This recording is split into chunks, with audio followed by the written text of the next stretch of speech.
हाय नमस्कार, पुन्हा आली तुमच्या हर्षात. आज एक नवीन व्हिडिओ घेऊन. आज ऍक्च्युली दिवाळी चालू आहे. आज दिवाळीचा दुसरा दिवस आहे. तारीख आहे 21 ऑक्टोबर 2025 आणि माझ्या हातामध्ये हे नागोबा आहेत. तर मी ज्या सोसायटीमध्ये राहते, सिग्रून सोसायटीमध्ये, त्याच्या पाठच्या सोसायटीमध्ये कोणार्क म्हणून एक सोसायटी आहे आणि एकाच वेळेला 2 साप आम्ही रेस्क्यू केले आणि लगेच आता त्याला आपण सोडायला येतोय. तर महाराष्ट्रामध्ये जे काही विषारी साप आहेत, 6 साप विषारी ह्या जातीमध्ये गणले जातात. त्याच्यातला हा एक विषारी साप आहे. तर हा कोब्रा ह्या जातीमध्ये येतो.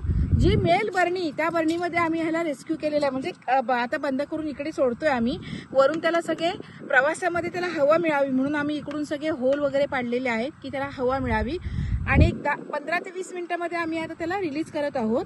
तर मी खूप वर्षापासून असे व्हिडिओज वगैरे टाकते आणि खूप वाईट आणि दुःख वाटतं की महाराष्ट्र शासन माणसांचं नाही तर प्राण्यांचा काय विचार करणार. आता आम्हाला अशी किती वेळा प्रॉब्लेम क्रिएट होतात की ह्यांना सोडायचं कुठे. आणि आता तर महाराष्ट्र स्टेट, मी कुठल्याही राजकीय पक्षाबद्दल बोलत नाही. मी आता फक्त एक वैयक्तिक व्यक्ती, एक समाजसेवक म्हणून मी बोलत आहे की आताच एक कानावर बातमी आली की तुंगारेश्वर मधील 300 एकर जागा अदानीला देत आहेत.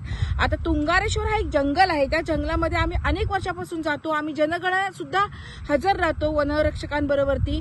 तर अशा कितीतरी गैरसोयी आहेत तिकडे. वनरक्षकांना धड तुम्ही पिंजरे देत नाही. जेव्हा आता वसईगावमध्ये बिबट्या आला, पिंजरे बाहेरून मागवले गेले, आपल्याकडे पिंजरेच नव्हते. आता ह्या गोष्टी म्हणजे त्यांच्याकडे आधी सुविधा नाही आहेत आणि त्याच्यामध्ये भ्रष्ट अधिकाऱ्यांनी आणि राजकीय लोकांच्या हस्तक्षेपामुळे जंगलामध्ये बांधकाम झाले. ते सगळे प्राणी इकडे येतात. आता हा एका हायफाय सोसायटीमध्ये मिळाला म्हणजे विचार करा, लोक घाबरून मारणार ना. आता सोडायचं कुठे. सुधीर मुनगंटीवार ज्यावेळी वनमंत्री होते, मी अक्षरशः मंत्रालयाच्या पायऱ्या झिजवल्यात. हा व्यक्ती, अरे तुझी भाषा जाणून बुजून वापरते, त्याची लायकी नाही मंत्री म्हणून बसण्याची. हा व्यक्ती मला सांगतो तुम्ही फाईल आणा, फाईल घेऊन गेले. सगळे डॉक्युमेंट्स क्लिअर केल्यानंतर सुद्धा त्यांनी आतापर्यंत पाठपुरावा केल्यावर सुद्धा कुठलीही एक 2 गुंठे जागा, 4 गुंठे जागा हे ऍक्सिडेंटचे डॉग्स किंवा इतर प्राणी यांच्यासाठी दिलेली नाहीये. आणि आता सुद्धा मी सांगते की डोक्यात विचार येतात, हे सगळे साप आहेत ना, ह्या मंत्र्यांच्या घरात सोडले पाहिजेत. आणि माझा व्हिडिओ खरंच तुम्ही व्हायरल करा. जे व्हायचं ते उद्या हो, काय करणार बघून घेऊया. तर हा माझा एक राग आहे.